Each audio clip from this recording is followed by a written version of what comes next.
এই মুহূর্তে পাচ্ছি না। সবাই উত্তেজিত হয়ে যাচ্ছে। আপনারা যারা আছেন না একটু কথা বলি, আপনি তো আপনার বক্তব্য। আমাদের এরিয়ায়, আমাদের কুমারপাড়া ওই এরিয়াতে সন্ধ্যা সময় তারা পুলিশটা গিয়ে লাঠি ছাত্রলীগ নিয়ে আমাদের ঘরে ওনারা ছাত্রলীগ করে ওপেন সাপোর্ট দিয়ে আমাদেরকে যে পিড়াইতেছে।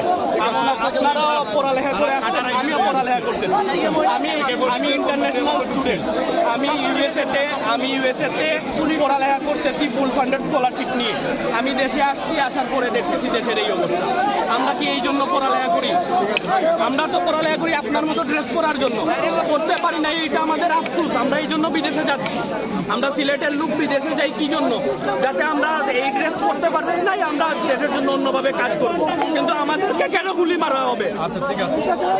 ওনারা ছাত্রলীগ নিয়ে চলে আসে আমাদের মহল্লায়, আমাদের মা বোন নাই, আমাদের মা বোনের গায়ে ওনারা হাত দিবে।